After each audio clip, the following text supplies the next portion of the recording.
How many of you in here have a cell phone? Okay, that's most of you. Maybe the better question is, how many don't have a cell phone? You raise your hand. Our team's going to come around and give out cell phones today. No, we're not giving out cell phones. It'd be ridiculous. Everybody in here has a cell phone, and some of you were around when cell phones kind of came out, right? Gen Z, if you're in here, you've grown up with a cell phone. But for those of us like me, like I remember the first cell phone I got. And some of you remember some of the early ads that cell phone companies were pushing, and even like these producers were saying, hey, if you get a cell phone, one of the things that it'll do is it will give you more freedom in life, right? You don't have to always be in the office. You can like take a call from your car. Or you can take a call from the beach. You don't have to be in the office. You can actually spend more time with the people you love, doing the things you love. And so the idea was it would give us a lot more freedom. Does it feel like it gave us more freedom? Probably not, right? And instead of it being more freedom, it's like we're a slave to these things. So now it's not, hey, you get to work from anywhere and not go into the office. It's, well, everywhere becomes an office. You can take a call or answer emails wherever you are. One of the other promises that the cell phone made, before I say that, anybody, I know it's hard to see, but do you remember printing out MapQuest directions? Anybody? Yeah, oh, we clap for that. No, don't clap for that. We're not going back. We're not going back to that. I remember I took an internship at a church in Virginia Beach. I was 20 years old, and I didn't know Virginia Beach. I didn't know the area at all. And so I'm printing, everywhere I'm going, I'm printing these things out, and this is like 2 pages. Oftentimes, again, Gen Z, you wouldn't know this, but when you print out maps, you're talking like 15, 20 pages of maps that when we were driving around like we're pirates trying to find a treasure across town. And the worst was when you're driving and you got all these and you put them on your passenger seat and then you stop a little too fast and all the papers just slide into the floor. So here I am, I'm 20 years old. I don't know how to get around town. Papers are all over the place. So cell phones, right, they came along, and now we have GPS on our phone. And not only do we have GPS on our phone, it's gonna talk to us. So we're not printing out directions. We never have to wonder, do I turn left here? Do I turn right here? Our cell phones speak to us. I mean, I don't know if we're less distracted or not. I mean, this is pretty distracting if you're, driving like this and trying to figure out where to go. It's pretty distracting too with our cell phones, but at least that was an improvement. The other thing that it's promised is increased connection, right? It's promised that, hey, at a moment's notice, at any time of the night, we can call, text, FaceTime, anybody, friends, family, all over the world. It's easy. We have it in our pocket. But do you feel more connected? Gen Z has reported, so they grew up with a cell phone. They have instant connection at any time, yet 73% of Gen Z would say they have significant feelings of isolation and loneliness. So maybe the promise that the cell phone has made hasn't really paid off.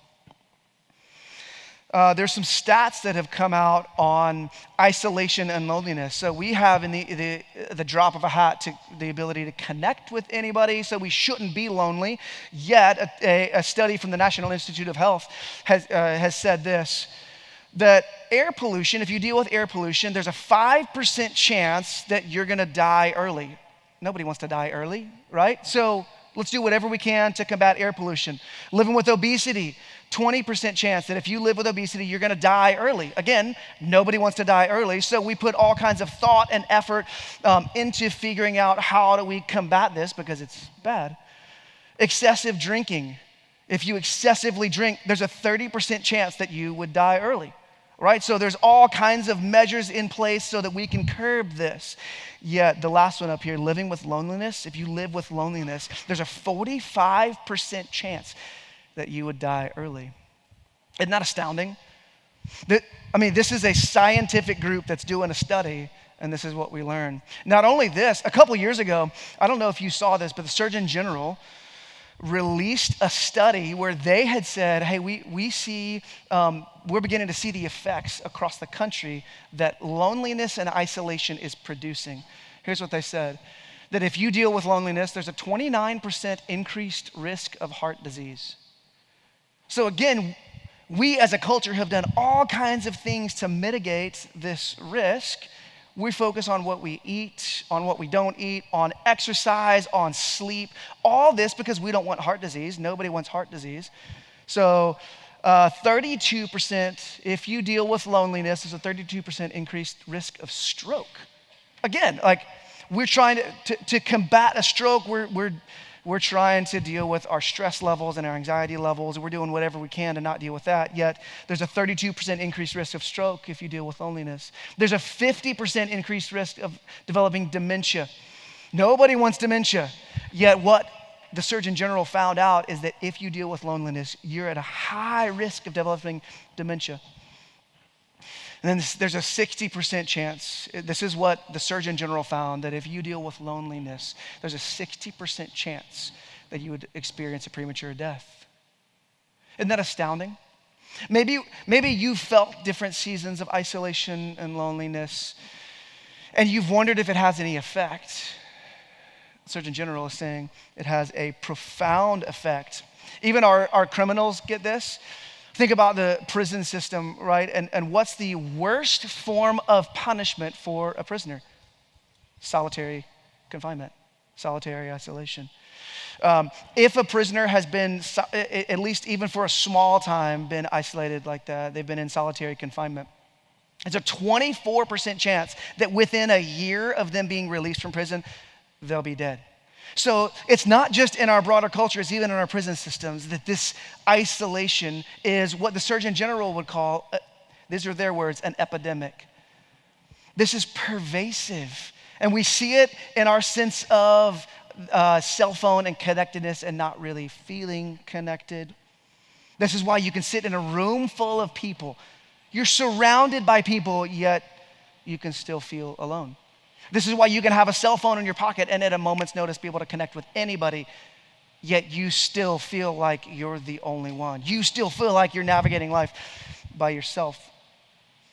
Well, it would be easy to say, well, it's the cell phone's problem. Yeah, it's this generation's problem. But the truth is, this goes way back.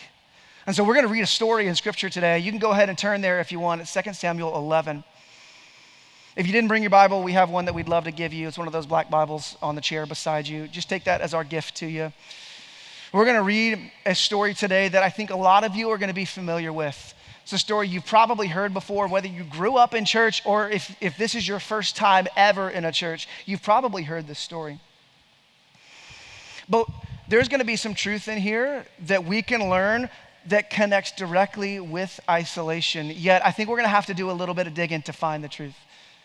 What I found is that the best things in life are worth digging for and worth fighting for. And so today, hang with me because we're going to have to dig a little bit into the Scriptures to see what they're saying to us. This is a famous story, and it's one where David found himself in the midst of the biggest problem of his whole life.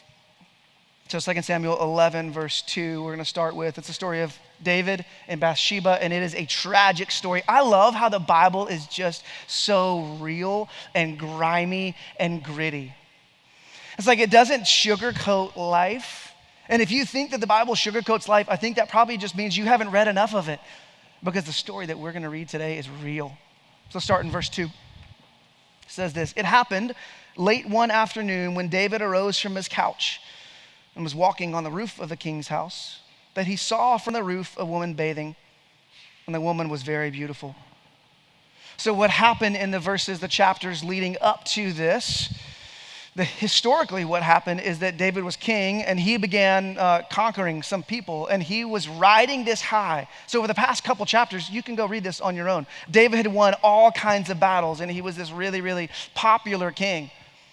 And if you know anything about success, you know that success really easily goes to your head. And so we see David here. He had been king for about 20 years, so he would have been somewhere in his 50s. The truth is, David would have known he's the king. He would have known that he shouldn't have been sleeping on his couch late in the afternoon. And then he would have known that walking on the roof could have gotten him in trouble. He saw what he wanted to see, though. Let's keep reading. David sent and inquired about the woman. And one said, "Is this not Bathsheba, the daughter of Eliam, the wife of Uriah the Hittite?" Before we read the next part of that, I love how it humanizes this. This is not just Bathsheba, a pretty woman. This is Eliam's baby girl. This is his daughter. See, I think sometimes when we're talking about sexual sin, it's easy to dehumanize people, yet what this does, what the Bible does is it gives dignity to Bathsheba, and it says, hey, she's not just a woman. This is Eliam's girl. This is Uriah's wife. So David sent messengers and took her. And she came to him, and he lay with her. Now she had been purifying herself from her uncleanness. Then she returned to her house. This isn't a, whoops, I didn't know what I was doing. David doesn't get to go, this was an accident. I didn't know that this was going to happen. See this, now she had been purifying herself from her uncleanness. This was a ceremonial uncleanness. And so it would have taken 7 days for her to become ceremonially clean.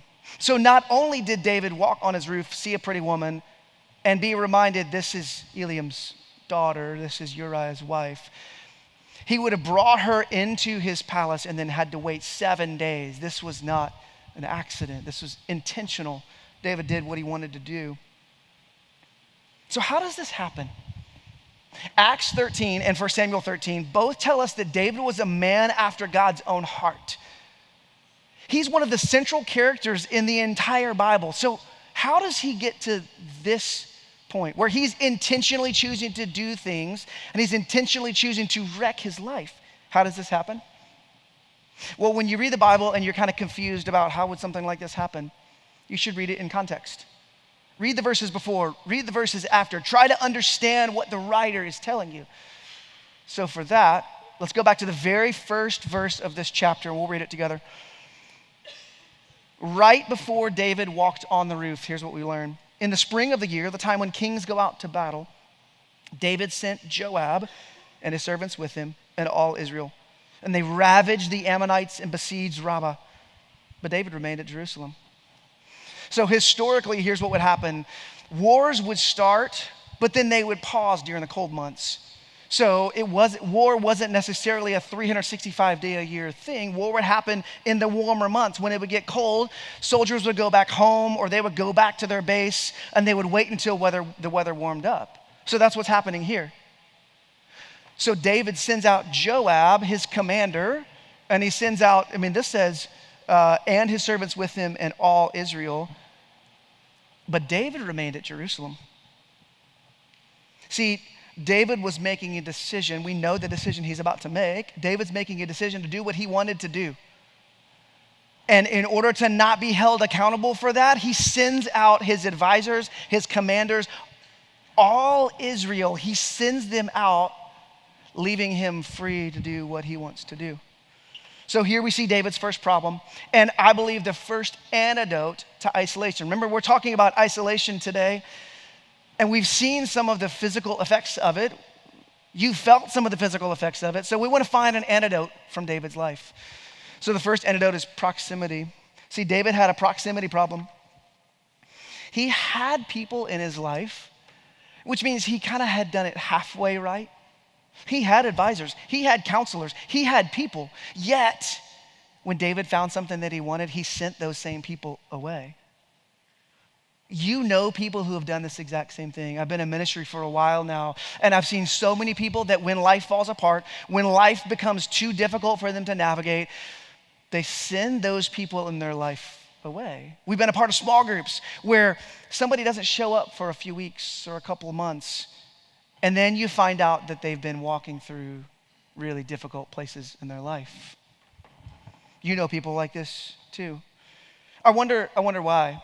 Maybe it's because they're experiencing shame. We experience shame a lot, don't we? Maybe it's the thought of, gosh, if you knew what I did last night, if you knew what I was planning to do, if you knew what I was thinking, then the thought process goes, you probably wouldn't want me in this group. You probably wouldn't want me in this church. You probably wouldn't want me as a part of your crew because you feel that shame of what you have done or what you're planning to do. So instead of bringing community close, you send them away because you experience shame. Is that what David felt? Maybe. Maybe David was trying to pave for himself a way that he could step forward and not be held accountable, but maybe David was already sensing shame going, I know that if I keep these people close, if I have people in close proximity, they're gonna hold me accountable, but I don't wanna be held accountable, and I feel a deep sense of shame. Last week we said this, we said get community before you need it. So we encouraged you guys with this and said, look, life is going to fall apart. Life is going to be more difficult than you can imagine. Get community now so that when life falls apart, you'll have it. But today, looking at David's story, I want to encourage you with this. Don't push community away when you need it. Over 300 of you, praise the Lord, decided last week that you're going to link arms with other people and you're going to join a small group. So let me talk to you for a second. Let's fast forward to October, November, December, like this time next year. Life is going to be really, really tough, and you're going to be tempted to do this right here. Life's gonna throw you a curveball and you're gonna go, I don't know how to handle this, but I feel shame for what, maybe it's a decision that you've made, maybe it's a decision that somebody else has made, but you're gonna sense shame and you're gonna try to distance yourself from those who actually could help you walk through it. Don't do that. So if you signed up for a group last week, commit to being in it, not pushing that same community away when life gets difficult. And we talked about cell phones earlier. Cell phones give this appearance of proximity, right? I could call anybody right now, yet it's just the appearance. It's not actually people being close to you. You're keeping people at arm's length, even though it might appear that you have them close. Let's jump back into David's story. I almost don't want to, because it is a train wreck. Like David's gonna keep making really, really terrible decisions. So let's read it. 2 Samuel 11:5. And the woman conceived, and she sent and told David, I'm pregnant. Okay, and the woman conceived. All right, we get it. And she sent and told David, I'm pregnant. If the Bible repeats itself like that, it's saying, hey, pay attention. I'm telling you something really important. So it tells us twice in rapid succession that she's pregnant. And it'd be easy to read this and go, okay, David, you found out some consequences for your sin. It's time to come clean, right? It's time to actually go, okay, I realize what my sin has done. I was deceptive. I sent my advisors away. It's time to come clean, but let's see what he does. So David sent word to Joab, send me Uriah the Hittite. Remember, Uriah is Bathsheba's husband. And so maybe as we keep reading, maybe it's like, okay, well, maybe now's your opportunity to tell Uriah, hey man, I'm gonna level with you. I'm gonna come clean. I messed up and your wife is pregnant. Let's see what he did. Verse 7, and Joab sent Uriah to David. When Uriah came to him, David asked how Joab was doing and how the people were doing and how the war was going. This is classic like guy talk where we're not sure what to say, so we just make small talk. Hey Uriah, how's that war going? How's everything going? Because he doesn't want to have this tense conversation. You ever get ready to step into a conversation and you're not sure what to say, and so you start talking about the weather, you start talking about college football, you start talking about something kind of surfacey. That's what's going on here. David knew the conversation he was going to have, but he kept it at the surface for a moment. And then David does what powerful and successful people often do. He leveraged his power to control. You've seen with politicians and celebrities and CEOs, and you've seen this before where leaders take their power and use that power to control a situation that feels uncontrollable, to try to mitigate the consequences for themselves. That's what David does. Verse 8, then David said to Uriah, go down to your house and wash your feet. And Uriah went out of the king's house, and there followed him a present from the king. So David sees Uriah, and remember, Uriah was on the battlefield, like he's fighting a war. David calls for him to come, and Uriah's exhausted. He's been fighting a battle. He's exhausted, and he's dirty, and he's probably hungry, and he needs some rest and relaxation. So David says, hey, let me help you. Let's wash your feet. Now, go home. Right? You've earned this. You're fighting a battle. Let me take care of you for a minute. You can go home and rest for a little while. Verse 9. But Uriah slept at the door of the king's house with all the servants of his lord and did not go down to his house. When they told David, Uriah did not go down to his house, David said to Uriah, have you not come from a journey? Why'd you not go down to your house? Uriah said to David, the ark and Israel and Judah dwell in booths, and my lord Joab and the servants of my lord are camping in the open field. Shall I then go to my house to eat and to drink and to lie with my wife? As you live and as your soul lives, I will not do this thing. So here we actually see a little bit more of David's plan. It wasn't just, hey, Uriah, go home. It was go home and sleep with your wife. You starting to connect the dots here? So if Uriah slept with his wife and in 9 months the Bathsheba has a baby, suddenly nobody's mad at David because it was natural, it was planned, right? So David's using his power to go, Uriah, go home, relax, sleep with your wife so that in 9 months nobody thinks that I did anything wrong. What we learn here is that Uriah has more integrity than the king. The king who was a man after God's own heart that we read about, that the Bible says was a man after God's own heart, yet Uriah has more integrity and character than David. He's an incredible soldier. He's a great husband. So much better than David. David doubles down, verse 12. Then David said to Uriah, remain here today also, and tomorrow I'll send you back. So Uriah remained in Jerusalem that day and the next. And David invited him, and he ate in his presence and drank so that he made him drunk. And in the evening he went out to lie on his couch with the servants of his Lord, but he did not go down to his house. David doubles down.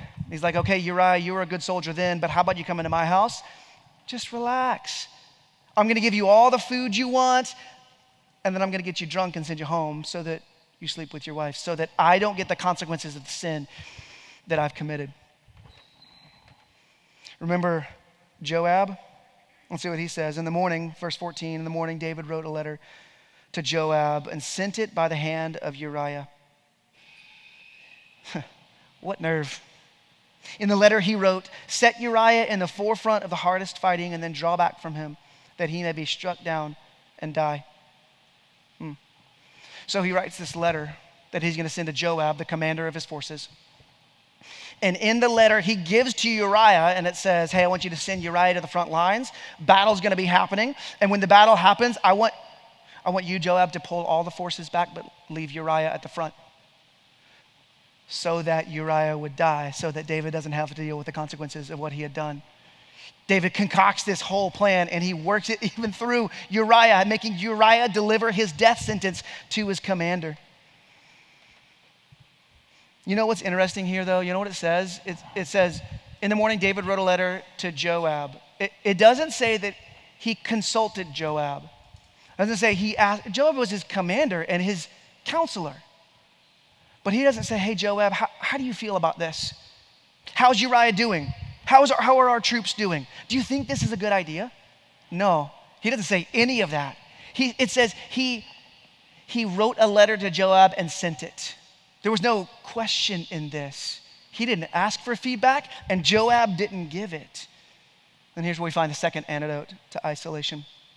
The second thing that David did that promoted his isolation and left him so vulnerable in its accessibility. So one, it's proximity.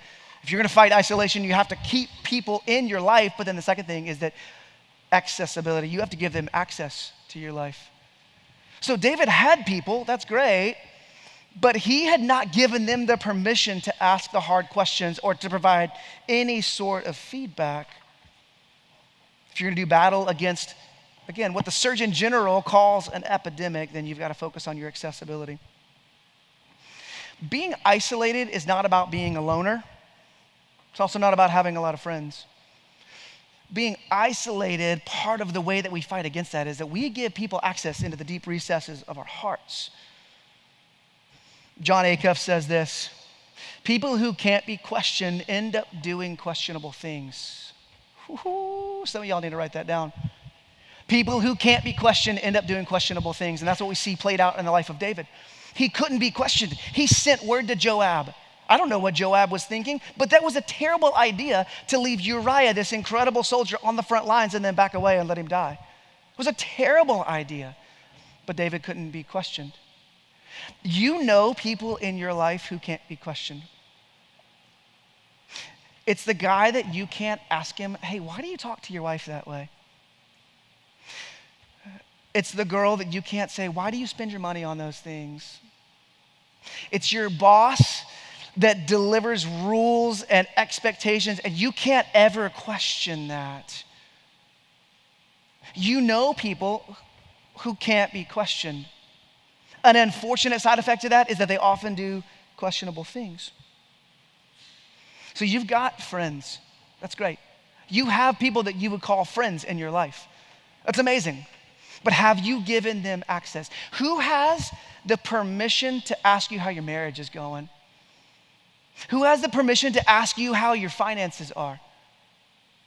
Who has the permission to ask you how you lead at work? How you talk to your kids? Who have you given them that express permission? That's a vulnerable place to put yourself, isn't it? But it's worth the risk. Who do you have in your life that has access to you? Who knows your hurts and your habits and your hang-ups? Who knows what makes you tick? Who knows your dreams and your goals and the things that can trip you up? Who knows those things, and who have you also given permission to ask you about them? Maybe though, as you hear all this, friends are cycling through your head. I get it. Maybe coworkers are cycling through your head. And you're going, hey, Ben, this is really risky. Like, what if I open myself up to them? What if I tell them what's really going on? Are they going to stick around? What if it's like your next door neighbor and you know you have to see them every single day? What's going to happen then? What if it's your boss and you open up to them? Are you going to lose your job? I don't know.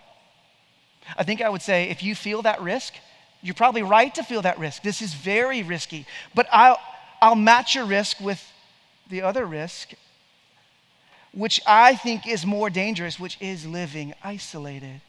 We're seeing this played out in David's life on the page of our Bible.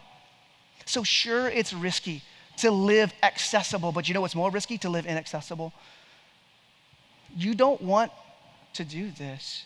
You don't want to wreck your family. You don't want to do that. And one of the ways that we combat that is to be accessible, to not live inaccessible. David and Bathsheba's story continues on, and it continues to be a train wreck. It cycles downward. Uriah is sent to the front lines, and as he does, soldiers pull back, and he tragically passes away. A good man dies. And when Bathsheba, his wife, hears this, she mourns. She doesn't celebrate this, she mourns. And then the chapter, and you can read it on your own, but the chapter ends with this. It says, the thing that David had done displeased the Lord. To which all of you would say, of course it did. Of course, what David did displeased the Lord. Anybody can see that. And then the next verse that we read, the very next chapter, is really the only hopeful thing that we've seen in an entire chapter of the Bible. Here's what it says, 2 Samuel 12:1. And the Lord sent Nathan to David. David was a mess. He didn't know how to get out of this that he was in, and so the Lord sent Nathan to rescue him. Nathan lovingly, gracefully, yet very clearly confronts David in his sin. You can read it on your own. He confronts David in his sin, and David actually receives it. He doesn't reject it. He doesn't send Nathan away. He doesn't stop David from having access to his heart. He actually changes. And in humility, he receives the word that Nathan gives him. Verse 13 says, David said to Nathan, I've sinned against the Lord. And Nathan said to David, the Lord has put away your sin. You shall not die. What great news. If you're sitting here and cycling through your head are the things that you've done or the things that you were planning to do, let me just tell you that David's story wasn't over and neither is yours. There's still hope for you. Now we get to follow the example of David, not in the bad things that he did, but in the way that he responded to Nathan. So the third antidote to isolation is this. So we got proximity, keep people close, accessibility, give people access to your life, and then the third thing is humility. David finally got it right. He responded to Nathan in a way that he actually received the wisdom that he needed. Again, some of you have joined a small group, and it's possible that you could join a small group, have people around you, give them access, yet reject any of the wisdom that they would give you. Reject any of the counsel, reject any of the correction that they would give you. So the question is, do you want to avoid isolation or do you want to embrace it? And then the third thing here is we have to humbly receive the counsel from others. This is the final step, but I believe that it's the most important one. You can put all of the other things in place in your life, but if you do not have humility, then when somebody brings you truth, you're going to reject it. Here's the thing I would say to you as well. God had to send Nathan to David. My encouragement to you is get a Nathan before a Nathan gets sent to you. Everybody will be humble. The question is not, will you find humility? It's, will it be forced on you or will you choose to receive it? Humility is coming your way, so find a Nathan before a Nathan gets sent to you. Choose to surround yourself with people. Give access to them and listen to them. A few years ago, my family and I traveled to Sequoia National Park, and we're going to cycle a few pictures up here. You can see what that looks like. For a couple kids from Tennessee, we're from here, but for a couple kids from Tennessee and our family, this was phenomenal. And if you've ever been to Sequoia and you've seen these trees, I remember driving up the mountain and it was just some pine trees here and there. And then you round a corner, you get to a certain elevation and you see these massive trees. Like you can almost reach around an oak tree, right? Almost. These, there's no way. Let me read some of these stats for you. The sequoia trees can grow to a height of 286 feet, a circumference of 113 feet, a volume of 52,500 cubic feet, and they can live up to 3,200 years. These are the largest living organism on the planet. As we keep cycling through these, I'll tell you, as we were walking through the park, we did a hike in the park, there was a tree that had fallen down. And so I just asked one of the rangers, I was like, when did this happen? Assuming that it happened, a few days ago or a few weeks ago. Because that's what happens in Tennessee, right? I see fallen trees all over the place. We saw one fallen tree in the park, and they said, well, this actually happened a decade ago. So I'm going, well, let's clean it up. Well, they leave the trees there, and they're kind of absorbed back into the ground over a long period of time. But the tree was laying flat, which means that the roots were on this side, and the roots were just going all over the place. So here's what I learned about the root system of sequoia trees. You'd think that a tree that's over 300 feet tall, right? Physics would say you have to have roots that go way, way, way down into the soil so that when weather happens, if you know anything about California weather, you got mudslides and earthquakes and wind and rain and all of this weather that happens. If trees that are going to withstand 3,200 years on this planet, they're going to have roots that go way deep down into the soil, but that's not the case. Leave that one up there. That's a perfect picture. You see how close these trees are? Here's what happens. Did you know that the root system only goes about 6 feet into the ground? It only goes a maximum of 12 feet into the ground. So these roots are really close to the surface. So how do these trees withstand the weather? Their roots are interconnected with each other. Which means that when weather comes and these trees begin to bend, they're not just holding themselves up. All of the trees in the forest are holding them up because they're interconnected with their roots. They become stronger not because they're stronger in and of themselves, but because they are interconnected with other people. So how are you going to weather the storms of life? You might think, gosh, I just need to spend more time with God and my roots need to go really, really deep on my own. Friends, that's not how it works. You need the roots of your life interconnected with other people if you are going to withstand the storms that are inevitably coming to your life. And that's what we want for you. We gave you the opportunity last week, and you have the opportunity again this week to link arms with other people. You can join a small group. We're going to put the ways that you can do that on the screen. We'll talk about it a little bit later in the service as well. We want you to battle isolation. We want you to battle the effects of loneliness. And we want you to have people that the roots of your life are intertwined with them so that they hold you up and you're not trying to hold yourself up. So this is your week. Groups start this next week. And you have an opportunity today to step in and join one of those.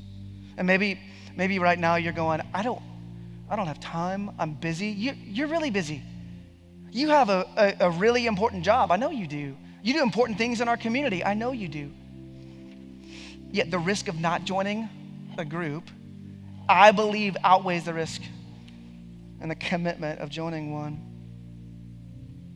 Maybe you're wondering, like, are the people in my group just going to be a bunch of weirdos? Maybe. But maybe they're asking the same question about you right now. Maybe they wonder if you're going to join their group. We have a whole bunch of people that have raised their hands and said, I don't know you yet, but I'm willing to intertwine my roots with you. We have some incredible leaders that are willing to walk with you. You have to take the step to join them today. Nobody sets out to wreck their life like David did. Nobody does. And the way that we can help ourselves grow and help keep our family safe and help keep pursuing Jesus is to join a group. So I'm going to encourage you today, take a step. As the Spirit is working and moving, you have an opportunity to link arms with a group of people and join a group. Will you stand to your feet and pray with me as we close?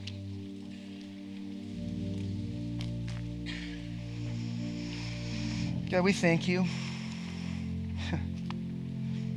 that you don't leave us alone to figure this out. You give us the gift of community. And God, where you're working, where you're stirring our hearts, I pray that we would take a step. And that, God, you would be honored as we take a step of faith towards you today.